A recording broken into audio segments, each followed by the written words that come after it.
Hello and welcome back to my channel. I'm not entirely sure what this video is going to be honest. It is the 1st of August today, which means it is Women in Translation Month, and I really wanted to do something to celebrate that. I love Women in Translation Month. It is definitely one of my favorite themed months in the reading year. And this August I want to exclusively read Women in Translation, just because so far this year I haven't read nearly as much as I would have liked.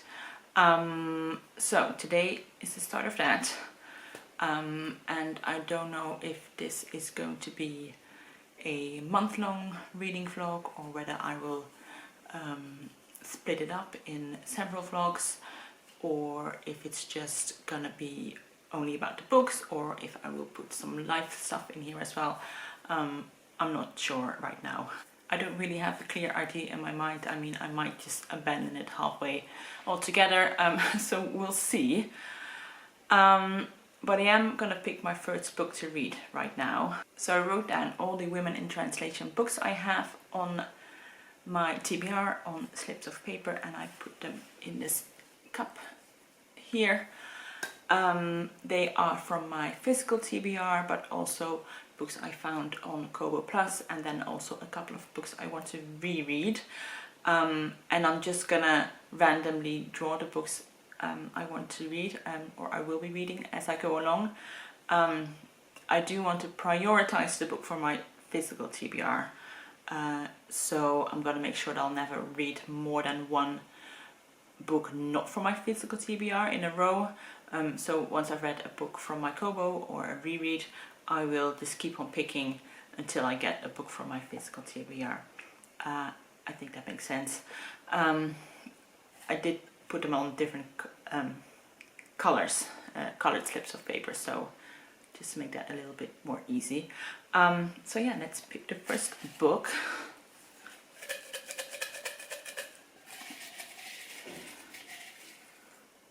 Let's see. That's a pink one, so that's from my Kobo. And it is Freshwater for Flowers. If I remember correctly, that is a French book. Especially with the books on my Kobo, those are all books that I put on air some time ago, without really giving it much thought. So let me just see if I can find it. Yeah, so this is translated from the French by Hildegarde Serle, and the author is called Valérie Perrin, and it is about a woman who is a caretaker at a cemetery, and sort of about how her daily interactions with other people go, until then one day the local police chief, he wants to put the ashes of his mother on the graveside of a stranger. So it's got a bit of a mystery, but also that like small town quaintness. So could be good. Let's see.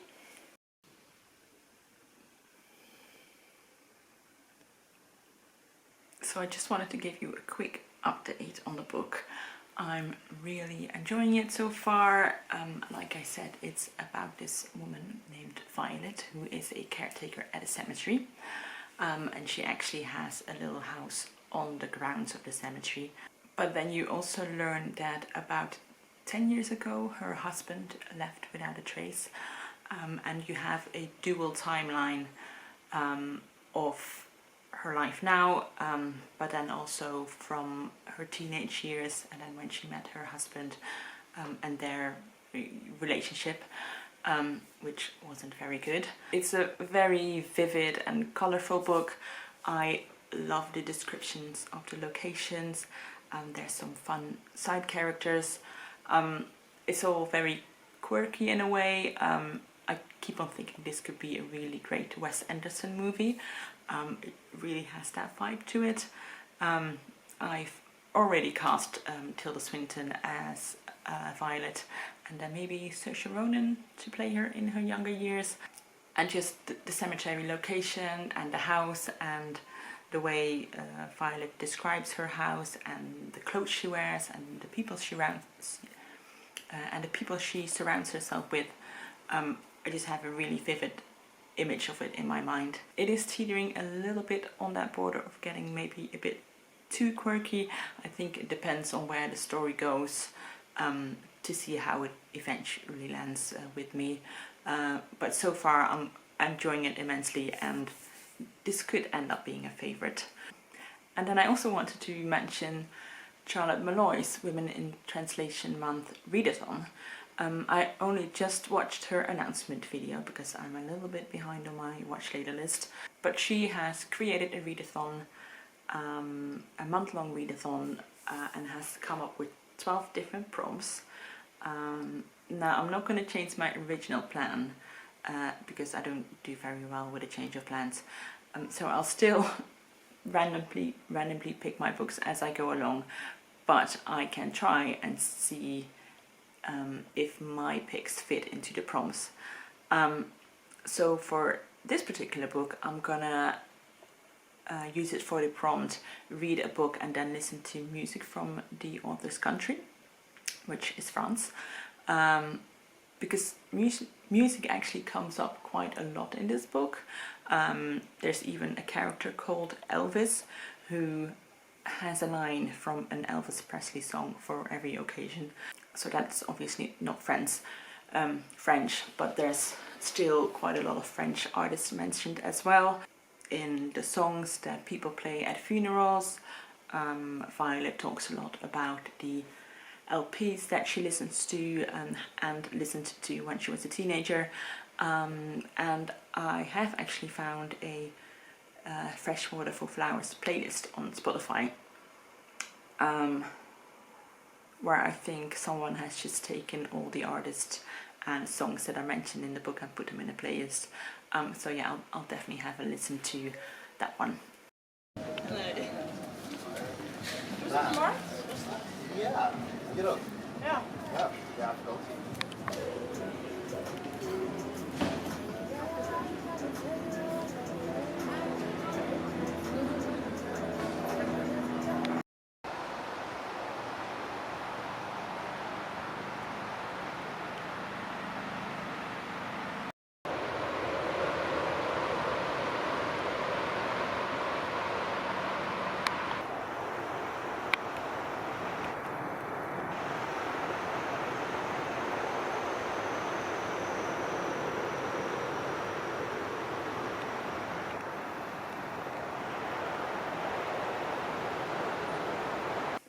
So I've come to tell you that I've decided to DNF Freshwater for Flowers.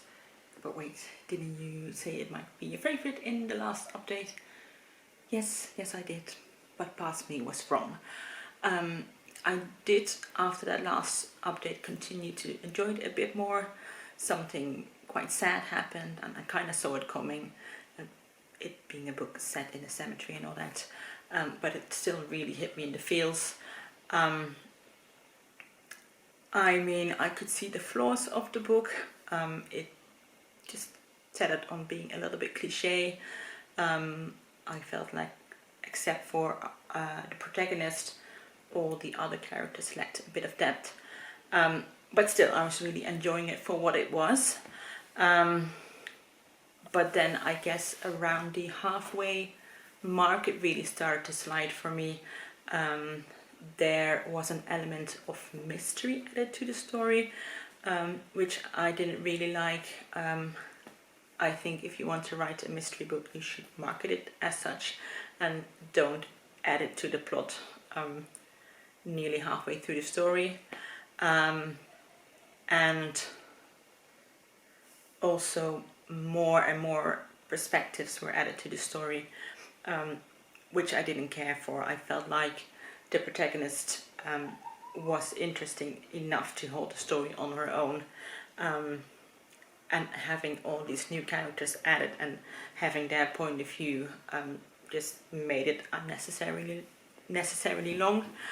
And then there was the weird sex scenes.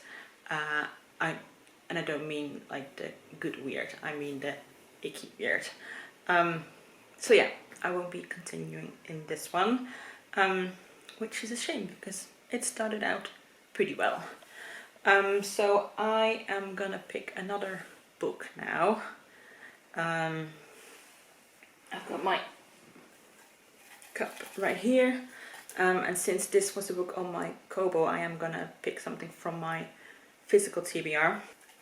I've put them on different colors, and I think the ones on my physical TBR are on like white on the outside, yellow on the inside paper. But then the Kobo books are on very light pink paper.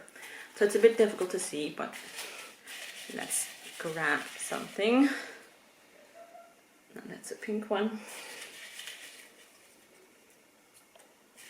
It was another pink one, but I dropped it. Here we go, that's a white one. And this is, oh,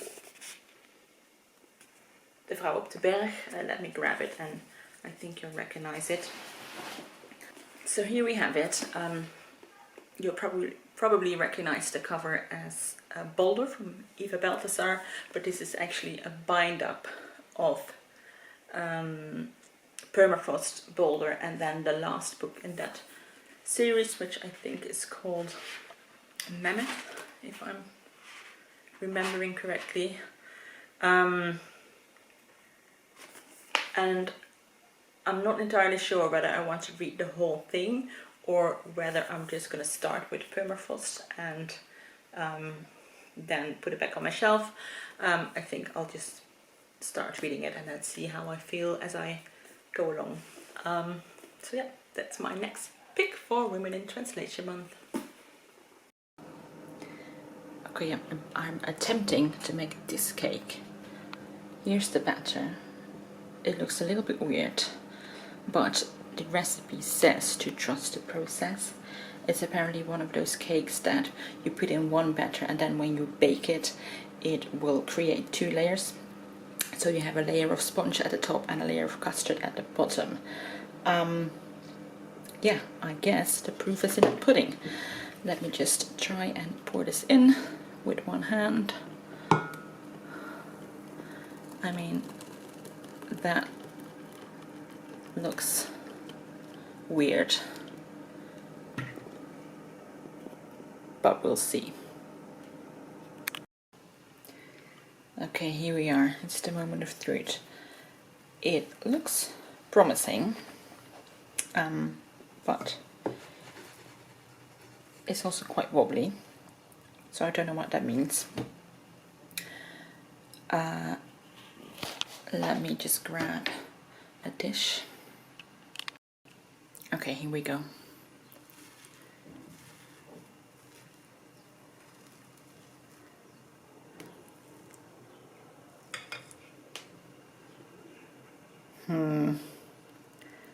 I literally have no idea if this is what it's supposed to be.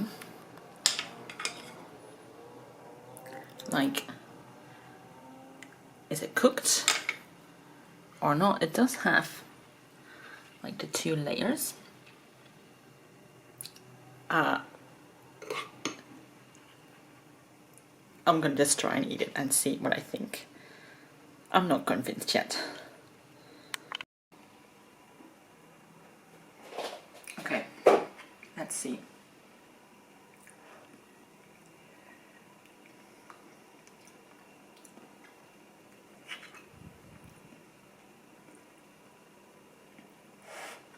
It's a bit hot.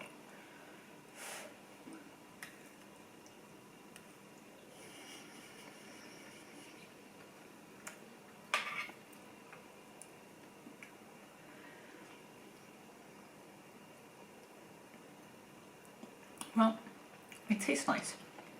It's lemony. But I'm not convinced about the texture. I still feel like I'm eating something that's just not cooked yet. So, yeah, I wonder once it cools down.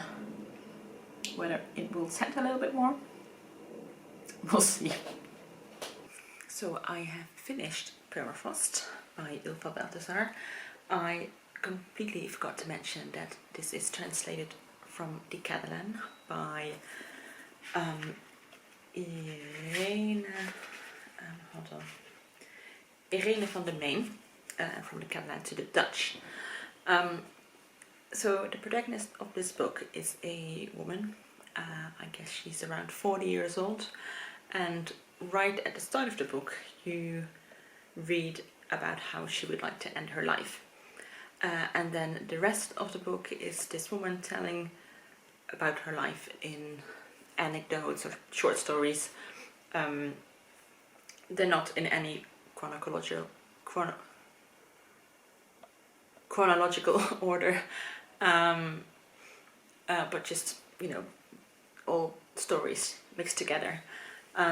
She talks about her relationship with her parents, with her sister, with her girlfriends. She talks a lot about her sex life as well. And then the tone of this book is surprisingly light.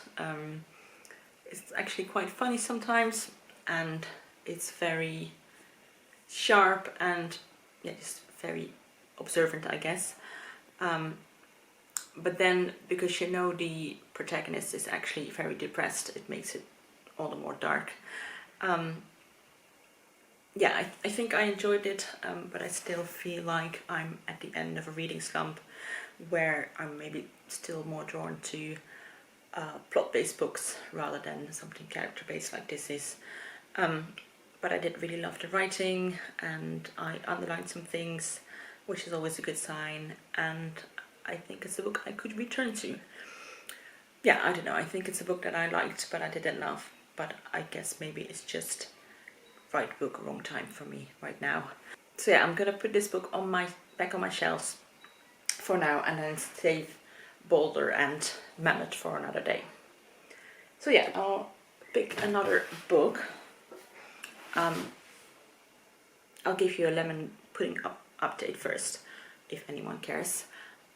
Because it did turn out a lot better the next day, because the sponge soaked up a bit of the liquid underneath, and it wasn't so very liquidy anymore on the bottom, which I thought was nice.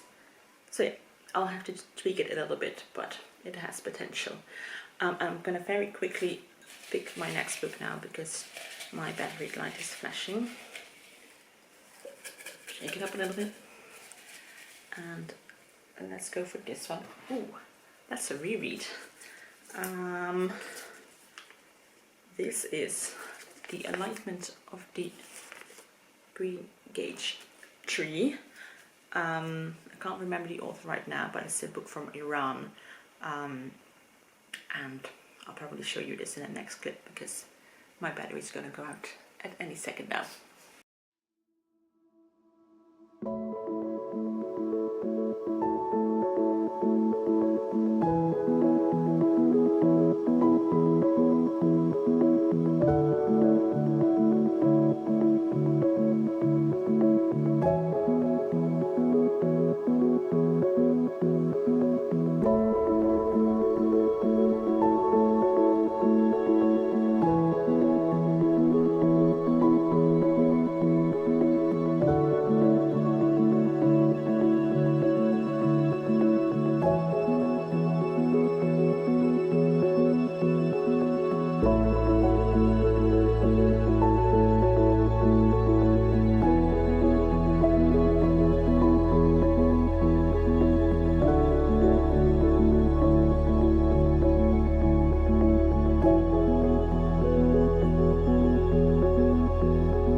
Hello, I have finished the enlightenment of the greengage tree. I did actually film an update about halfway, but for some reason I looked really unwell in that, and I didn't feel like what I wanted to say really came across. So yeah, I'm just gonna leave that out and tell you my thoughts now. So this is written by Shokoofeh Azar. She is an Iranian author. She was a journalist in Iran, and she was quite outspoken and critical of the Iranian government. It meant that she eventually had to flee the country, and she ended up in Australia, where she got political asylum, and in Australia she also wrote this book. Because of safety concerns, the translator of this book is anonymous, or at least they were at the time of publishing. I haven't really checked if that's changed now, but yeah, it has an anonymous translator. So this is a book about the life of a family during and sort of the 20 years or so after the 1979 Islamic Revolution.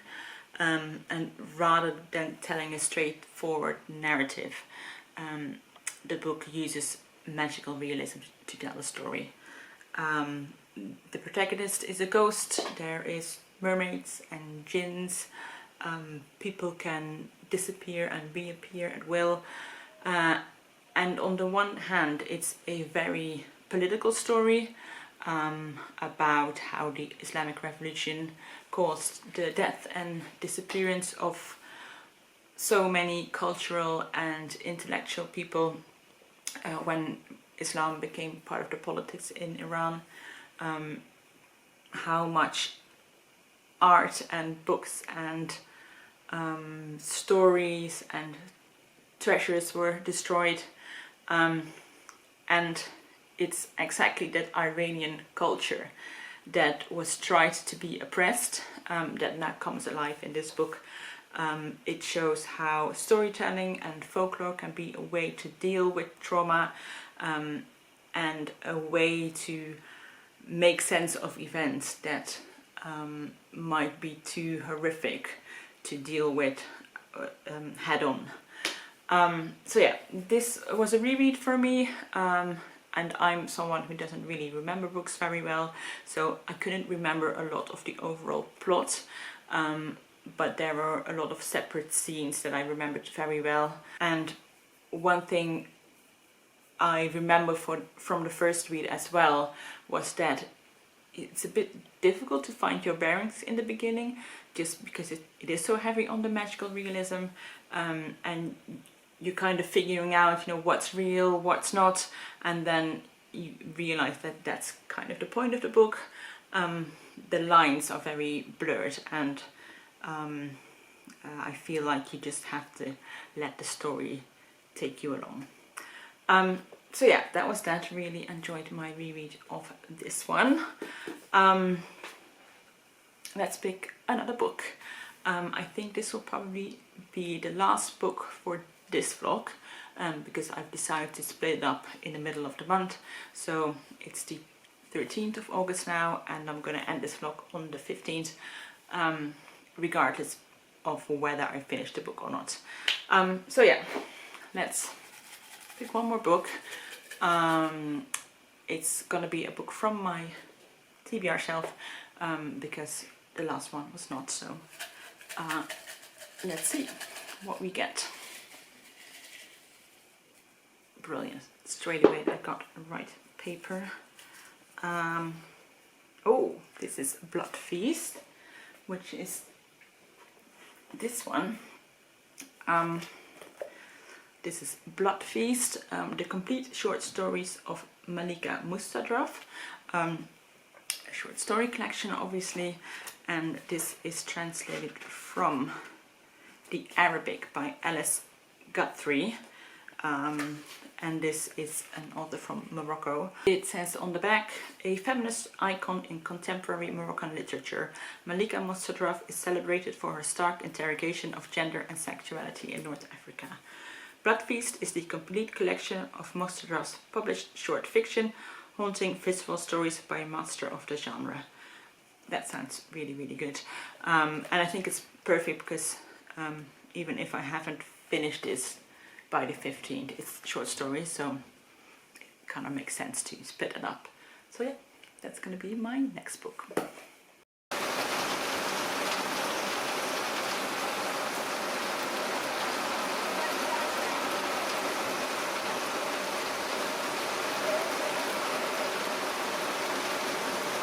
Here I am, having finished another book. I didn't think I would manage to finish it before the middle of the month, but I did. So I have read Blood Feast, the complete short stories by Malika Moustadraf. So I ended up being a little bit disappointed by this, especially since the author was kind of described as a literary icon in Morocco. My expectations were quite high, but it didn't quite reach that level for me. I think mostly because I just didn't enjoy these stories on themselves. For me, a short story, when it's well done, it's one of my favorite things to read. I love short stories. I think a good short story is something that draws you in immediately, has a clear narrative arc, you know, like a beginning, a middle and an end, and it has to have an element of surprise, and it doesn't have to be like a big plot twist, but just, you know, something unexpected. And I feel like with most of the stories in this collection, they were more like scenes rather than stories. And they missed that arc and that element of surprise. Having said that, I am glad that I read it. I can appreciate its cultural significance. This is published by the Feminist Press, and this is definitely a feminist book. These stories address gender inequality and the patriarchy and toxic masculinity.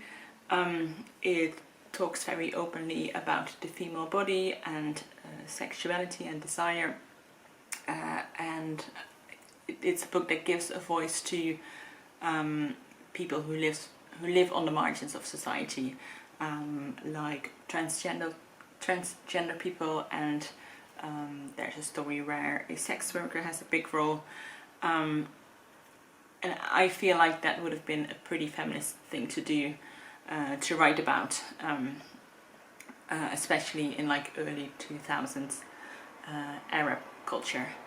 And then the book also has a translator's note, quite a big one. It's nearly like a quarter of the book.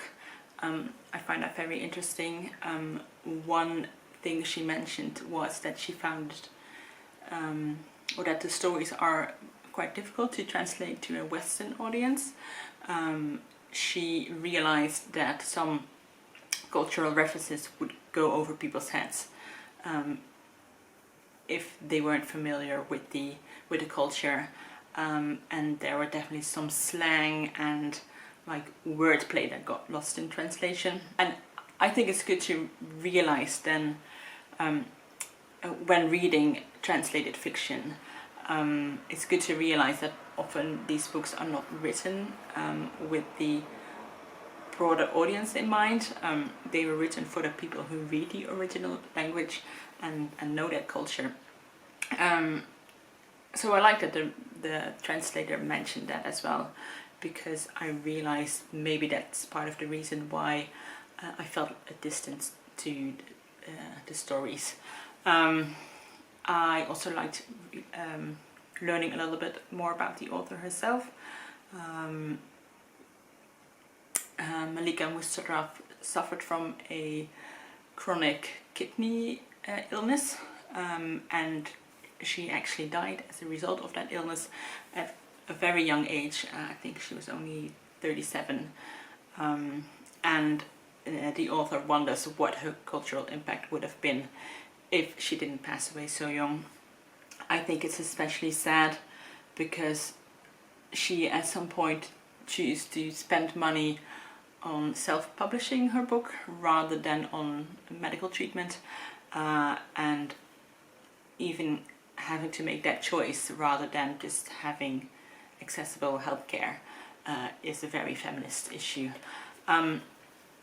So yeah, I'm very glad that her stories got translated, just because I think it's such a great way to honor her legacy and to have her stories read by so many people, even if I think, like, as stories they weren't very successful to me, I'm still glad I read it. So yeah, like I mentioned, this was going to be the last book for this particular vlog. I am, however, going straight into the next vlog for the second half of the month. I've been really enjoying this, so I'm just going to do more of the same, if that's okay with you. How is your Women in Translation Month going? Have you read any good books so far? Oh, we should have a look at the Women in Translation Month reading challenge that Charlotte is doing. I found that someone has put it on a storygraph as well, so let's see how I'm doing so far. I've read books for Prompt 1, The Jet Setter, which is a book or an author from a country you've never visited before. So the Enlightenment of the Greengage Tree is from Iran, and then this one is from Morocco, which could both count for that. I've also done the playlist pages, which is listen to the music of the country of the author you're reading. I have done that for Freshwater with Flowers, even though I actually didn't have the book, but I'm still gonna count it because I did listen to the music. Let's see, I've read a short story collection. I've read a debut novel, because I think Permafrost by Eva Balthasar is a debut novel. I could also count The Enlightment of the Greengage Tree for a book with magical realism, and that one and also Blood Feast again are both a book by an author of a different continent to you. So that means I've done 1, 2, 3, 4, 5, 6 out of the 12 prompts. So not bad, not bad. Okay, I'll see you in the next video. Bye bye.